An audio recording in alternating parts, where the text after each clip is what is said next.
और अब कहां कहां लगे नए ऑक्सीजन प्लांट, यूपी में क्या है वीकेंड पर लॉकडाउन के हालात, 104 साल के कोरोना फाइटर ने कैसे दी महामारी को मात। देखते हैं टॉप 9 हारेगा कोरोना।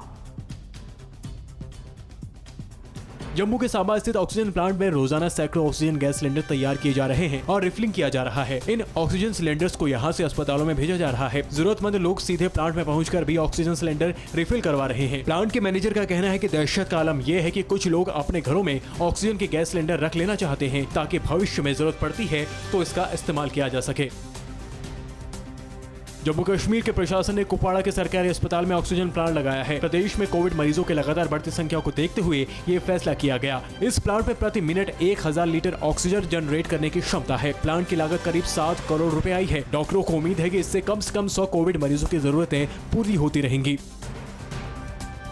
यूपी में वीकेंड लॉकडाउन के दौरान लखनऊ की सड़कों पर सन्नाटा पसरा रहा। सड़कों पर सिर्फ वही लोग निकले जिन्हें बेहद जरूरी कारणों से निकलने की मजबूरी थी। बढ़ते कोरोना संक्रमण की वजह से इस बार लोगों के अंदर काफी खौफ नजर आ रहा है और लोग खुद ब खुद नियमों का पालन कर रहे हैं। हालांकि जरूरी सेवाएं वाली दुकानें खुली हैं और लोग इन दुकानों पर पहुंच भी रहे हैं।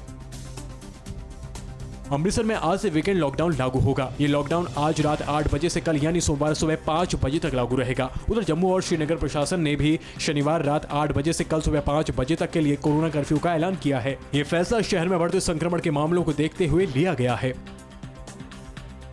उत्तर प्रदेश के मुरादाबाद से एक सुकून देने वाली खबर सामने आई है। यहाँ पर एक गौशाला ट्रस्ट कोविड मरीजों को फ्री में ऑक्सीजन सिलेंडर मुहैया कराने में जुटा है। संस्था ने अभी तक 500 से अधिक सिलेंडर बांटकर सैकड़ों कोरोना संक्रमित मरीजों की जिंदगी बचाने का काम किया है। संस्था को चलाने वाले दीपक वार्ष्णेय का कहना है कि वो ऐसे मरीजों को ऑक्सीजन सिलेंडर उपलब्ध करा रहे हैं जिन्हें मेडिकल ग्राउंड पर ऑक्सीजन की आवश्यकता है। वे सिर्फ सिलेंडर की सिक्योरिटी जमा कराते हुए ऑक्सीजन फ्री में दे रहे हैं।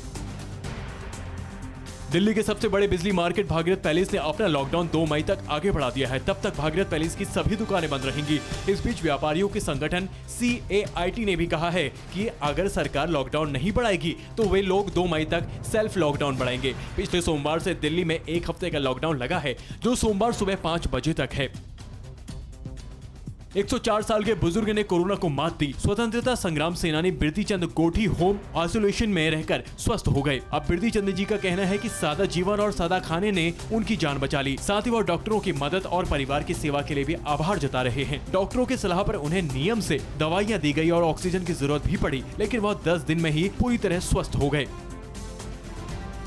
ऑक्सीजन की 4 टैंकर पश्चिम बंगाल के पानागढ़ एयरबेस से निकल गए हैं। बेहद उच्च क्षमता वाले इन टैंकर्स को सिंगापुर से इंडियन एयरफोर्स के जरिए लाया गया है। सरकार ने 2 दिन पहले सिंगापुर से ऑक्सीजन की सप्लाई लेने का फैसला किया था और इस काम के लिए एयरफोर्स को मोर्चे पर लगाया गया था।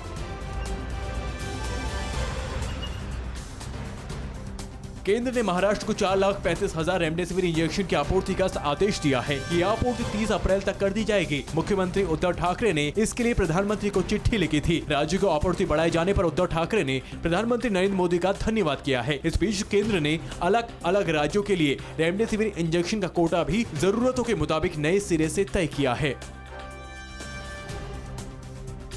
फिक्र आपकी, सोमवार से शुक्रवार रात 9 बजे सिर्फ TV9 भारतवर्ष पर।